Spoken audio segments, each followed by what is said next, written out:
नमस्कार. आजच्या भागामध्ये आपण पाहणार आहोत की आता अमृता ही कावेरीच्या जवळपास नाही. कावेरीच्या लक्षात ही गोष्ट आलेली आहे आणि कावेरी म्हणते की सगळेजण इथं आहेत, पण अमृता कुठे गेलेली? ती का नाही आलेली इकडे? कावेरीला तर अमृतावरती दाट संशय आहे. नक्कीच अमृताने काहीतरी केलेलं असणार आहे, हे कावेरीच्या लक्षात आलेलं असतं. आणि त्याचमुळं आता कावेरी त्याचबरोबर सगळेजण बाहेर येतात आणि कावेरी जेव्हा अमृताला बाहेर येऊन म्हणते की खरंच हे सगळं जे काही झालंय ना ते फक्त आणि फक्त तुझ्यामुळं झालेलं आहे. आणि मग अमृताला असं वाटत आहे की तिनं देवाच्या पुढे हात जोडून उभी आहे, म्हणजेच कावेरीचा जीव वाचण्यासाठी तिने देवीकडे प्रार्थना केलेली आहे, म्हणून कावेरी हे सगळं बोलत आहे. पण अमृताला कुठं माहिती आहे की कावेरी हे सगळं का बोलते? कारण कावेरी हे सगळं जेव्हा बोलत असते तेव्हा मात्र इकडे अमृता तिच्याकडे पाहत असते. कावेरीने सरळ सरळ तिला जाब विचारलेला आहे की हे सगळं तुझ्यामुळे झालंय, म्हणजे सगळ्यांच्या जीवाशी तू खेळलेली आहे, असा तिचा बोलण्याचा अर्थ आहे. त्याचबरोबर इकडे आता पाहायला मिळतं की डॉक्टरांनी सांगितलेलं आहे की यांना रात्रभर झोपू द्यायचं नाही. जर या रात्रभर झोपल्या तर विष त्यांच्या शरीरात पसरण्याची शक्यता आहे. त्यामुळं आता यश कावेरीकडे आलेला आहे, कावेरीच्या रूममध्ये. आणि यमुना मात्र या सगळ्यांवरती बारीक लक्ष ठेवून असते. आणि कावेरी आणि यश एकमेकांच्या जवळ आलेले आहेत तेव्हाच यमुना आलेली आहे. आणि यमुनाने आता डायरेक्ट प्रश्न विचारलेला आहे की यश, तू इथे काय करतोस? म्हणजे एवढ्या रात्री तू इथे काय करतोयस, हा प्रश्न यमुनाने विचारलेला आहे. तेव्हा मात्र यश आणि कावेरी पाहतच राहतात. त्याचबरोबर आपल्याला आणखी काही उलगडे होताना पाहायला मिळणार आहेत. ह्या कावेरीबद्दल जे बोलणार आहेत त्यांचं बदललेलं मत, त्यासोबतच कावेरीचं चरण स्पर्श करून ते म्हणजेच कावेरीचे पाय धुवून ते पाणी आपल्याला प्यावं लागणार आहे, अशी भीती यमुना आणि पौर्णिमा या दोघींनाही वाटत आहे. आणि त्या दोघींची मात्र वाट लागलेली आहे. हे सगळं कशा पद्धतीनं होणार आहे ते आपल्याला पाहायला मिळणार आहे. त्यासाठी हा व्हिडिओ शेवटपर्यंत पहा. त्याचबरोबर चॅनलवरती नवीन असाल तर चॅनलला सबस्क्राईब करा, व्हिडिओला लाईक करा. आता इकडे सगळेजण आरतीसाठी आहेत आणि मग बाबा आणि मा या दोघांनी ह्या आरती उदयकडे दिलेली असते. उदयला सांगितलं जातं की उदय हे घे बाळा, तू आरती कर. आणि उदय मात्र आता आरती करण्यासाठी तिथे आहे. तेव्हा मात्र बाबा म्हणतात की कावेरी ये, उदयच्या हाताला हात लाव आणि तूही आरती करायला घे. कावेरी मात्र पाहतच राहते. आता कावेरीला प्रश्न पडलेला असतो की आता करायचं काय? कारण उदयची तर ती बायको नाहीये, मग उदयसोबत ती आरती कशी करणार आहे, हा प्रश्न मात्र कावेरीला पडलेला असतो. त्याचवेळी सगळेजण तिथं असतात आणि सगळेजण बोलू लागतात की घे ना घे, कावेरी ये पटकन, आरती कर तू, असं सगळेच जण कावेरीला सांगत आहेत. परंतु तेवढ्यात चिकूचा रडण्याचा आवाज येतो आणि कावेरी मग चिकूला घेते आणि चिकूला सांभाळू लागते. त्याचबरोबर कावेरी जेव्हा चिकूला घेते आणि चिकूला मात्र मोदक हवे असतात, चिकू मोदक मागत असतो, तेव्हा मात्र कावेरी चिकूला म्हणत असते की नाही बाळा, आत्ताच नाही, आता बाप्पाची आरती झाली की मग हा प्रसाद दिला जाणार आहे, असं सगळं चिकूला ती सांगत असते. त्यासोबतच इकडे पाहायला मिळतं ते म्हणजे मा म्हणतात की अगं असू दे, लहान लेकरू येते, दे त्याला मोदक. आणि लहान बाळाला जरी दिला ना तर काही प्रॉब्लेम नसतो, त्याला खाऊ दे मोदक, असं इकडे मा सांगत असतात. तेव्हा मात्र कावेरी म्हणते की ठीक आहे. मग कावेरी आता चिकूला मोदक देऊ लागते. अमृता मात्र जाम खुश झालेली असते की चला आता कावेरीचा बंदोबस्त होणार आहे आणि कावेरी हे मोदक चिकूला खाऊ घालणार आहे. या धर्माधिकारी कुटुंबातल्या प्रत्येकाला मी संपवणार आहे आणि माझा डाव मी जिंकणार आहे, असं सगळं अमृताचं बोलणं चाललेलं असतं. म्हणजे पहिला मोदक हा चिकूला दिला जातो आणि कावेरी मग चिकूला म्हणते की हे घे, मोदक देते. आणि कावेरी मोदक घेऊन आता चिकूला घेऊन रूमकडे चाललेली असते. त्यासोबतच इकडे पाहायला मिळतं ते म्हणजे कावेरी ज्या पद्धतीने चिकूला सांभाळत आहे ते सगळं पाहून मला सुद्धा कौतुक वाटत असतं. अमृता मात्र जाम खुश झालेली असते. अमृताला आनंद होत असतो की हे सगळं जे काही घडतंय ना हे सगळं भारीच आहे, कारण तिला असं वाटत आहे की या सगळ्या गोष्टींमुळं आपला काय फायदा होणार आहे, या गोष्टींचा विचार अमृता करत असते. त्यासोबतच आता कावेरी मोदक घेऊन रूममध्ये येते आणि चिकूला तिथे बसवलेलं असतं बेडवरती आणि त्याला मोदक खाऊ घालत असते. तेव्हा मात्र चिकू कावेरीकडे पाहत असतो आणि मग कावेरीला कळत नाहीये की चिकू मोदक का खात नाहीये. आणि कावेरीला अचानक त्या मोदकांचा वास येतो. कावेरीने मोदकाचा तुकडा मोडलेला असतो आणि ती चिकूला खाऊ घालणार असते आणि त्याचवेळी कावेरीला एक वेगळा वास येतो. कावेरी म्हणते हे सगळं काय आहे? म्हणजे ह्या मोदकांचा असा वास का येतोय? हा प्रश्न इकडे कावेरीला पडलेला असतो. कावेरी म्हणते की मी खाऊन बघते आणि कावेरीने मग तो मोदक खाल्लेला असतो. त्या क्षणी कावेरी म्हणते की नाही, काहीतरी वेगळं आहे, या मोदकांची चव अशी का लागत आहे? कावेरी मात्र विचार करत आहे की नक्की काय झालेलं आहे, हे मोदक असे का लागत आहेत. म्हणून कावेरी आता चक्कर आल्यासारखं तिला होऊ लागलेलं असतं. कावेरीला कळत नाही की अचानक हे सगळं काय घडतंय, मला असं का होतंय आणि हा मोदक खाल्ल्यानंतर का असं होतंय. हा प्रश्न कावेरीला पडलेला असतो आणि कावेरीचे डोळे, त्यांचा कलर बदललेला असतो, ओठांचा कलर बदललेला असतो आणि कावेरीला मात्र चक्कर आलेली असते. कावेरी आता तिथेच बेडला चिटकून पडते. तिने चिकूला तर मोदक खाऊ घातलेला नसतो, पण कावेरीला आता कळायचं बंद झालंय. तिला एवढी भयानक चक्कर आली कारण ते विष जे आहे ते पसरायला लागलेलं आहे. इकडे चिकू मात्र खेळत आहे, त्याला कळत नाही की काय झालेलं आहे. बाप्पाची आरती झालेली आहे आणि आता सगळ्यांना मोदकाचा प्रसाद दिला जात आहे. सगळेजण मोदक खाण्यासाठी तिथं जमलेले आहेत आणि त्याचबरोबर कावेरी मात्र बाहेर येते. तशीच धडपडत बाहेर येते आणि कावेरी सांगू लागते की नका खाऊ, नका खाऊ, एवढंच कावेरी बोलत असते. सगळेजण कावेरीकडे पाहत आहेत. कावेरीची अवस्था पाहून सगळे धावत आलेले आहेत आणि प्रसाद कोणीच खाल्लेला नाहीये, तसाच सगळ्यांच्या हातामध्ये असतो. तिथे विद्या, त्याचबरोबर पौर्णिमा, यमुना सगळ्याजणी धावत येतात. मा सुद्धा धावत येते आणि विचारू लागते की काय झालं कावेरी, काय झालंय असं म्हणत मा विचारत आहे. तेव्हा मात्र कावेरी म्हणत असते की ते खाऊ नका. तेव्हा सगळेजण पाहत आहेत. मा म्हणतात की यश, डॉक्टरांना कॉल कर, आधी डॉक्टरांना बोलव, काय झाले कावेरीला कळत नाही आहे, हे सगळं काय घडतंय. हा प्रश्न आता सगळ्यांना पडलेला आहे आणि मग कावेरीला विद्या तर उठवत आहे. कावेरी वहिनी उठा ना, कावेरी वहिनी उठा ना असं म्हणत विद्या उठवत असते, पण कावेरी मात्र उठतच नाहीये. कावेरी बेशुद्धच असते.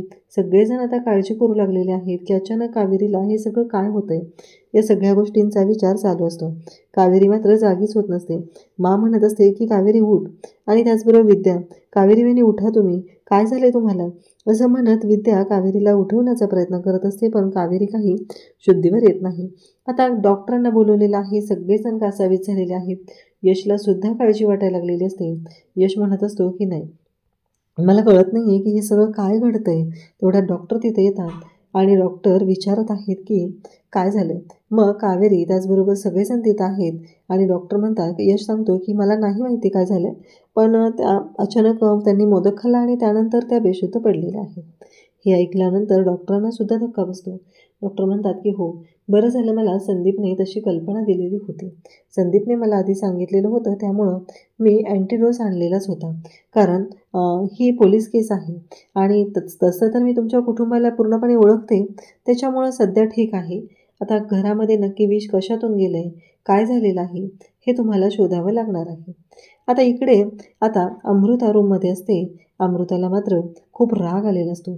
आज सगळा डाव माझा या कावेरीमुळं उधळला गेलेला आहे. या कावेरीमुळे हे सगळं झालेलं आहे. या सगळ्याला ही कावेरी जबाबदार आहे असं अमृता बोलत असते. कारण हा डाव माझ्या हातात होता आणि ह्या कावेरीने पचका केलेला आहे आणि या सगळ्या गोष्टी घडलेल्या आहेत. इकडे मा मात्र विचार करत असतात. मा म्हणत असतात की का होतं हे सगळं असं. कारण कावेरीने या सगळ्यांसाठी एवढं केलं. या घरातला आनंद आज कावेरीमुळं परत आलेला आहे. माझा उदयसुद्धा या कावेरीमुळं परत आलेला आहे आणि कावेरीने आज तर सगळ्यांचा जीव वाचवण्यासाठी स्वतःच्या जीवाची सुद्धा पर्वा केलेली नाही. कावेरीमुळे आज सगळ्यांचा जीव वाचलेला आहे असं म्हणत मा विचार करत असतात. तेव्हा बाबा तिथे येतात आणि बाबा म्हणू लागतात की मंडळी काय झालं. तेव्हा मात्र इकडे बाबा तिथं आल्यावरती मा सांगू लागतात की मला कळत नाही की हे सगळं काय घडतंय. कारण कावेरीनं तर आपल्या सगळ्यांचा जीव वाचवलेला आहे. आज आपण फक्त आणि फक्त कावेरीमुळे ते उभे आहोत. तिने आपल्या घरातला आनंद परत आणला, आपल्या उदयला परत आणलेला आहे.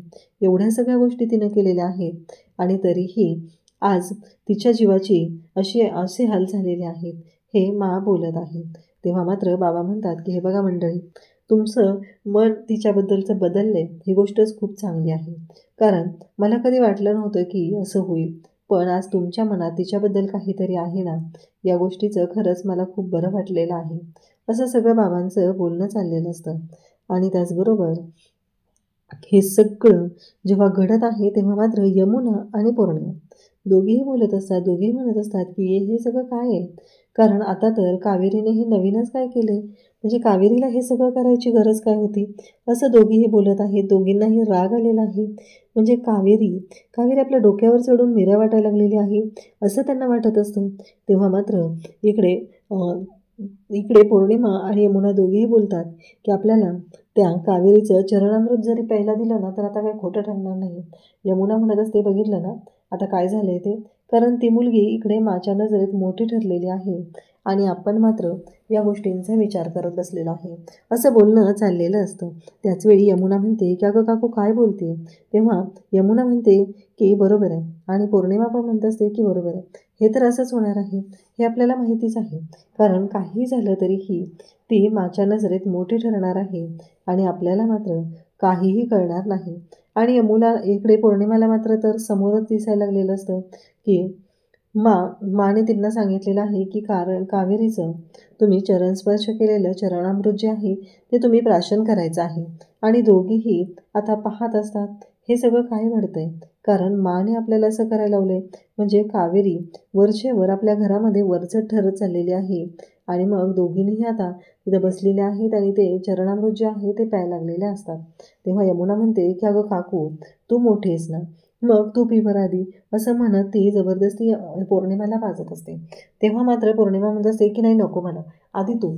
तेव्हा यमुना म्हणते की अगं काकू सगळी पापं तुझी आहेत ना, माझ्यापेक्षा जास्त पापं तू केलेली आहेत, त्यामुळं मला असं वाटतंय की तू आधी घेतलं पाहिजे.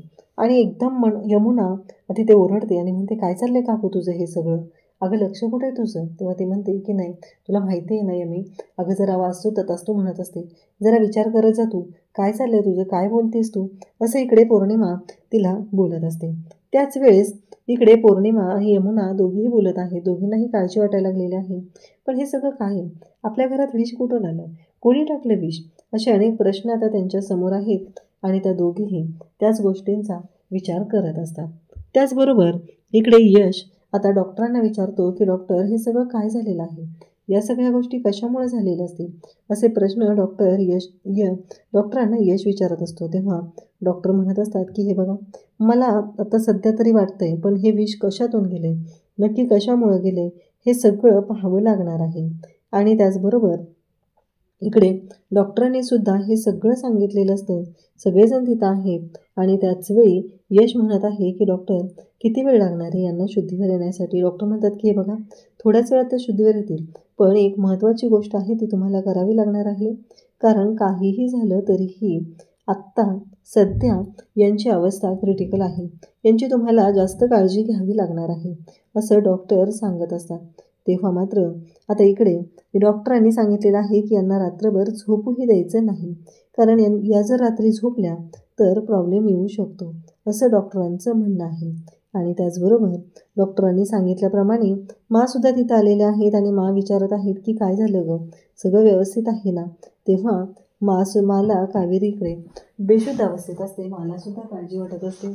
आणि त्याचबरोबर इकडे पाहायला मिळतं की हे सगळं जेव्हा चालू आहे तेव्हा अमृता मात्र विचार करत असते. अमृता म्हणत असते की नाही मला काहीतरी करावं लागणार आहे, कारण ती विषारी फुलं आहेत ती दुसरं कोणाच्याही हाती लागली नाही पाहिजेत, असं अमृताच्या डोक्यात सुरू असतं. आणि अमृता म्हणते की नाही मला ही विषारी फुलं नष्ट केली पाहिजे, पण काय करू, जाळून टाकू का, पण बाहेर कशी जाऊ मी, सगळेजण तर बाहेरच आहेत, सगळेजण मला तिथं पाहतील आणि त्यांना संशय येईल, असं इकडे अमृताला वाटत असतं. त्याचबरोबर कावेरीला म्हणत असतात की कावेरी बरं वाटतंय ना आता, कावेरी शुद्धीवर आलेली आहे, कावेरीशी बोलत आहेत. त्याचबरोबर डॉक्टरांनाही सांगतात की आम्ही एक्स्ट्राची काळजी घेऊ, काहीही काळजी करायची गरज नाही, असं डॉक्टरांना माने सांगितलेलं असतं. त्याचबरोबर इकडे आता विद्यासुद्धा कासावीस झालेली असते. त्याचवेळी उदय तिथे उभा असतो. म्हणतात की अरे उदय तिथे का उभा आहेस, ये इकडे समोर ये, विचार तुझ्या बायकोला काय झालंय ते.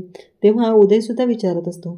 विद्या म्हणत असते की तरीही एक प्रश्न उभा राहतोच, तो म्हणजेच की हे सगळं कुणी आणि का केलं, कारण या सगळ्या गोष्टी कोणामुळं घडलेल्या आहेत हे आपल्याला कळलंच पाहिजे, असं माचं म्हणणं असतं. आणि त्याचबरोबर विद्या म्हणत असते पण आपल्या घरात ही फुलं आली कुठून, याला जबाबदार कोण आहे, असं विद्या बोलत असते. तेव्हा मात्र यश दोघंही पाहत असतात. दोघांनाही काळजी वाटत आहे. दोघंही म्हणत आहेत की नाही नक्कीच काहीतरी अशी गोष्ट आहे की हे विषारी फूल तेव्हा कावेरी सांगू लागते की मा, तुम्ही ना मोदक दिलेले होते आणि मग मी चिकूला मोदक भरवत होते. जेव्हा मी चिकूला मोदक भरवत होते त्याच वेळी घडलं असं की चिकूला मोदक भरवत असताना मला थोडासा वेगळा वास आला त्या मोदकांचा. म्हणून ते मोदक जे आहेत ते मी ठरवलं की आपण टेस्ट करून बघूया. म्हणून मी तो मोदकाचा तुकडा खाल्ला तर मला त्याची चव वेगळी लागली. म्हणजेच त्यानंतर मी तुम्हाला सगळ्यांना थांबवण्यासाठी इकडे आले आणि तेव्हा मात्र इकडे आता तुम्हाला थांबवलं आणि त्यानंतर जे काय घडलेलं आहे त्यातलं मला काहीच आठवत नाही, असं इकडे कावेरी सांगत असते. आता इकडे प्रश्न पडलेला आहे तो म्हणजे अमृताला ही फुलं नष्ट कशी करू. सगळे पुरावे म्हणजे तिने खलबत्ता वगैरे सगळं धुवून ठेवलेलं असतं, कोणताही पुरावा तिला मागे सोडायचा नसतो, म्हणून या सगळ्या गोष्टी तिनं केलेल्या असतात. आणि मग ती म्हणते की आईला फोन करते. मग आईला फोन करते म्हणजे माधवीला फोन करते आणि विचारू लागते. तेव्हा माधवी म्हणत असते की काय गं, काय झालं नक्की. तेव्हा ती सांगत असते की मला सांग नाही, ती विषारी फुलं कशी नष्ट करू. तेव्हा ती म्हणते अगं कसली विषारी फुलं, काय आहे तुझ्या डोक्यात, काय चाललंय तुझ्या डोक्यात, हे बोलणं चाललेलं असतं. आणि तेव्हा मात्र इकडे आता मा स्वतः कावेरीची काळजी घेत आहेत. कावेरीला काय हवं नको या सगळ्या गोष्टी मा स्वतः पाहत आहेत. कावेरीला म्हणतात की काळजी करू नकोस, आहे ना, सगळं व्यवस्थित होणार आहे, असं म्हणत कावेरीला त्या समजून सांगत असतात. आणि त्यासोबतच इकडे विद्यासुद्धा तिथं असते. पण कावेरी म्हणत असते की मला एक कळत नाही आहे, पण मोदकात विष कोणी टाकलं. मोदक तर आपण घरी बनवले होते ना, मग या मोदकात विष कुठून आलं, हा प्रश्न आता कावेरीला पडलेला आहे. इतक्या वेळ विद्यासुद्धा याच गोष्टींचा विचार करत होती की हे विष कुठून आलेलं आहे.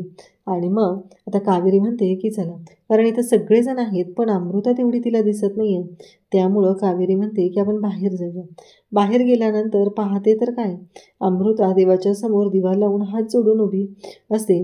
आणि त्याच वेळी इकडे पाहायला मिळतं की कावेरी म्हणत असते की खरंच म्हणजे अमृता तुमच्यामुळे हे सगळं झालेलं आहे. म्हणजे कावेरीला खरं तर कावेरीने चांगलाच टोमणा लगावलेला आहे, तो म्हणजे की तुझ्यामुळे आज या घरातली माणसं उद्ध्वस्त झाली असती हे कावेरीला म्हणायचं आहे. पण तसं न म्हणता कावेरी म्हणते की तुमच्यामुळं आज हे घर किंवा ही माणसं सुखरूप आहेत. तेव्हा मात्र अमृता पाहत राहते. अमृताला तर धक्का बसलेला असतो. अमृता म्हणत असते काय. त्यानंतर यश आता कावेरीच्या रूममध्ये आलेला आहे. यश आणि कावेरी दोघंही आहेत. आणि मग यमुना मात्र त्या दोघांवरती लक्ष ठेवून असते की या दोघांचं काय चाललेलं आहे. म्हणून यमुना पाहत असते आणि यमुना आता त्यांच्या रूमकडे येते आणि यश आणि कावेरी यांच्याकडे पाहते. तेव्हा तिला धक्का बसतो, कारण यश हा कावेरीच्या जवळ आलेला असतो. आणि मग ती तिथे लगेच प्रश्न विचारते, यश तू इथं काय करतोयस, नक्की तुझं काय चाललेलं आहे, तू कशासाठी आलेला आहे. आणि असा प्रश्न आता यशला ती विचारत आहे. अशाच अपडेटसाठी चॅनलशी कनेक्ट राहा. थँक्यू.